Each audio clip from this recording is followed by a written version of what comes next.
Vayehi li Lishuam Ozi Vizimratya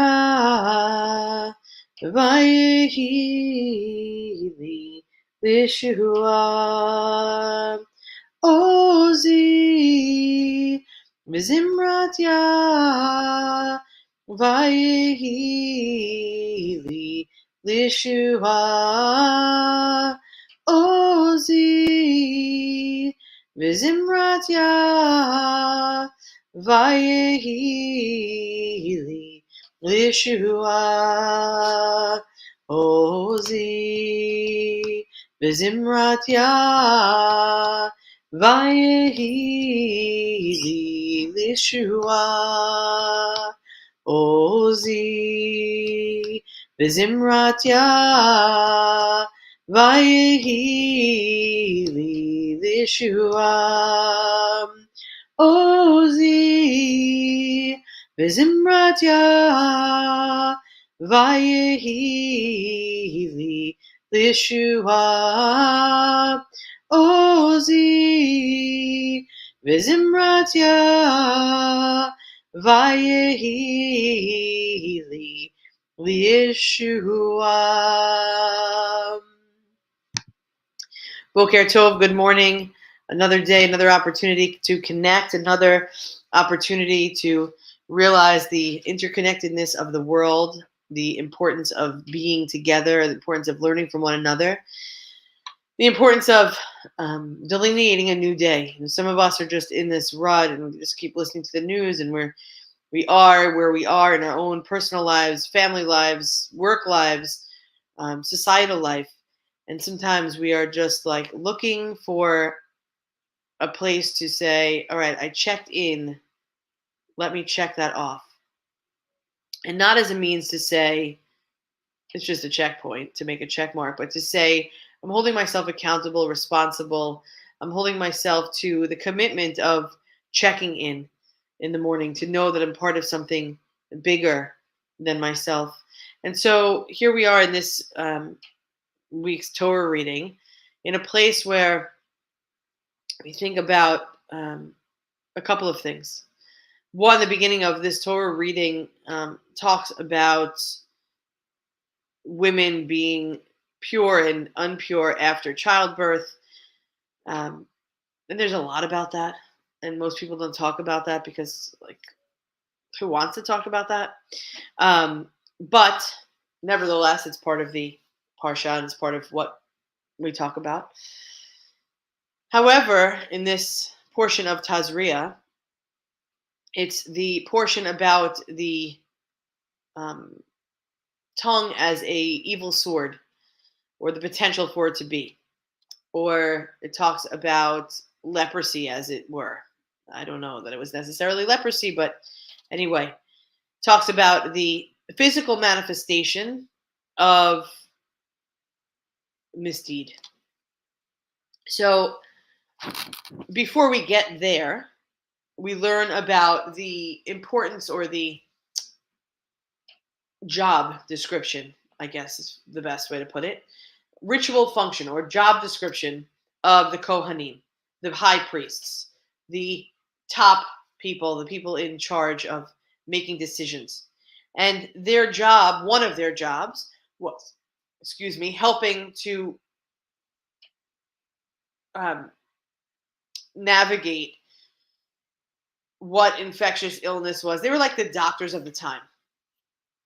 Okay, so they were helping people cope with infectious disease, illness, particularly this sara'at from Tazria, sara'at, leprosy, which becomes this focus that is of, I wouldn't say importance. I mean, important because we learn from it, but it was a focal point. It was like sustained attention on this condition, probably because it was just a disease of the time.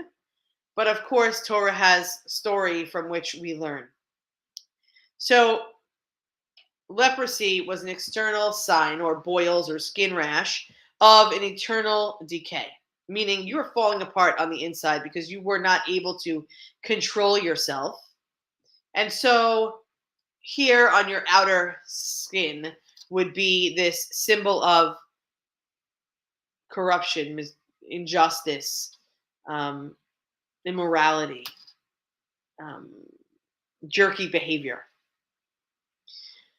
So how does this was prevalent in the Middle East in the time period, ancient Near East, like to call it. Anyway, Middle East. But what is the connection to Torah time? What is the connection to our people?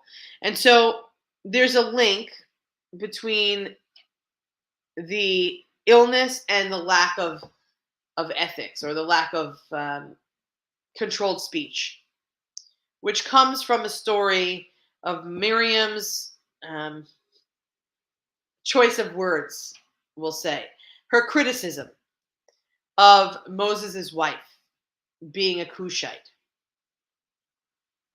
Clearly, Miriam uses her sister-in-law as what we shouldn't be doing, of course. She uses her sister-in-law's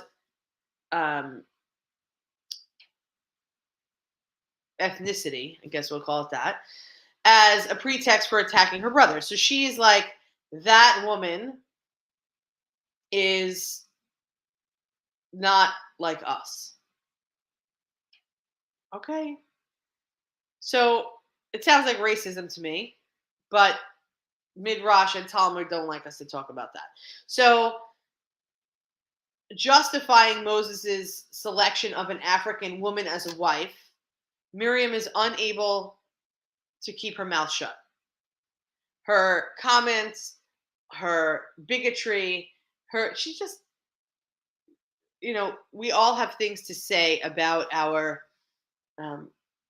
siblings' choices of partners, of our friends' choices of partners, looking at people in history. We all have something to say, right? It is what it is. But Miriam's criticism of Moses' wife being too black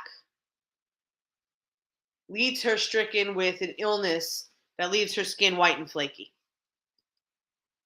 And since her Sira'at resulted from critical words or evil tongue, Lashon Hara, she was pushed outside the camp. Okay? You can't be in community if you are in a place of communicable disease, right? Even if you have pink eye, the whole world, your whole community is like, pink eye. It's like COVID. It's pink eye. It's flu. It's all of the things that we talk about now.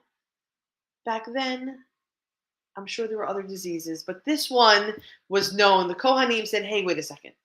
If you're going to speak like that, you're going to end up with this rash, and you're not going to be with the other people, because an evil tongue, metaphorically, is the same as the skin disease or an infectious disease of physical body.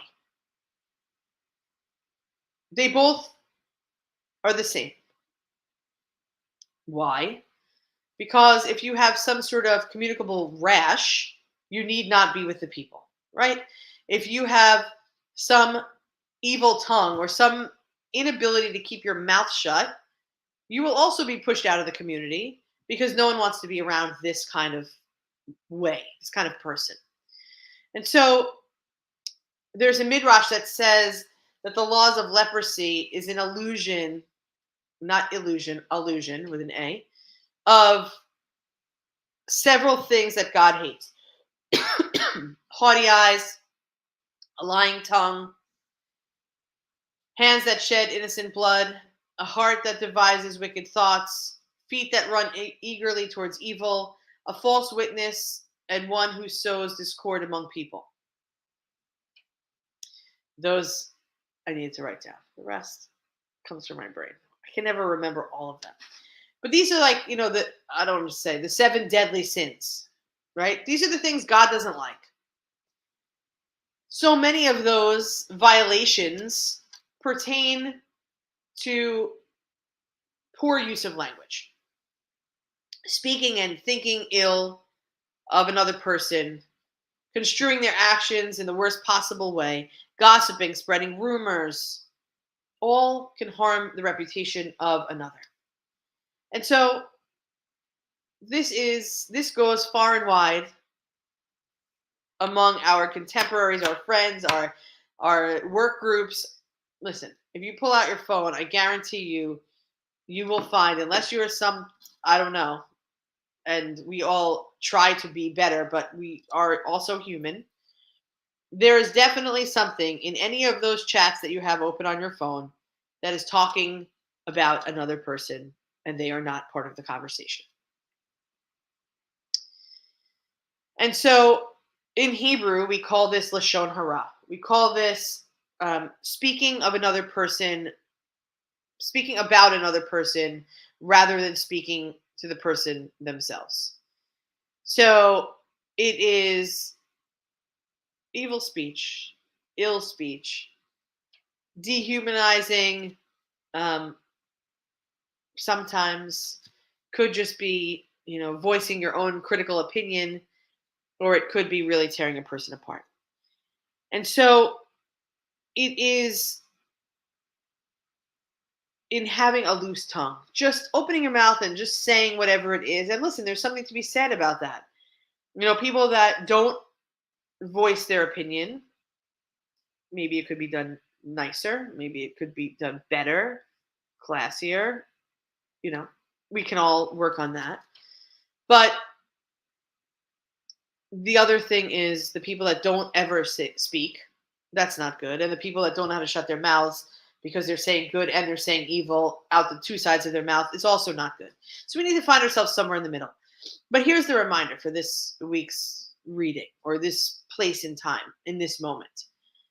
A loose tongue is like an arrow. Once it's shot, there's no holding it back. Right?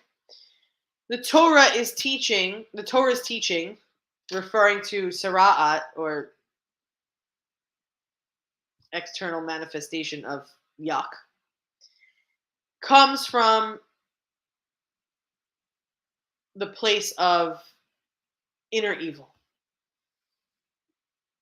It is the reporting, it is the conversation, it is the connection to that which is not great, right? And so once it comes out, you're done. And so there's a tale that's told. Also need the words for this, because the one I like to use, the student for the bar mitzvah on Saturday is using, so you'll hear it then. So there's a tale that is told of a wandering merchant who came into the town square offering to sell an elixir of life. And large crowds would surround him, and each person was like, "Oh, I got to buy this because it's eternal youth." When pressed, the merchant would bring out the book of Psalms and show them a verse. Who desires life? Keep your tongue from evil and your lips from spouting lies. We've heard this time and time again. From different people, not just from Jews, from people. Keep your tongue from evil and your lips from spouting lies. We are in the realm, in an age where there is mistrust, a lack of confidence in our public leaders, a lack of confidence in the leaders, in our world leaders, a sense of loneliness and isolation. Hope is diminishing, even though as a people, as a tradition, we're not allowed to give up hope. And so we find ourselves in a place where we speak a new language. We need to speak a new language. We need to return to the language of responsibility, of kindness, of compassion, because all we're doing is creating fences. We're putting ourselves in places of leprosy on the outside, inner community, Kohanim, high priests, people of valor in the middle, But there's so many on the periphery now and not so many inside those gates. But in order to open the gates to allow more people in is the work of community, of togetherness, of acceptance, of love, of understanding, of compassion, of empathy. By learning to channel and control our speech, we transform the world from a world of isolation and cynicism to a community of trust. That's what God's looking for. That's what we're looking for. We're looking for less evil and more good. We are part of that solution. It's our job to control what we say and act in a way that is better for us and better for the world. It doesn't mean that when you get in your car, you're not going to curse out the driver who's so slow in the left lane. It doesn't mean that you're not going to tell your friend that you are pissed off about somebody else's actions. It's about having a little bit more acceptance in your heart. It's about less evil talk. It's about more doing better. Because we're one human family, one heart of abundant love. We're working on trying to be better humans. Let's work on this together. We love you. We'll see you in person on Friday at 7:30. But of course, today's only Wednesday. So we'll see you tomorrow at 9:30, Friday at 9:30 and 7:30, Saturday morning at 10 o'clock. We look forward to our continued connection. Am Yisrael Chai. Have a great day.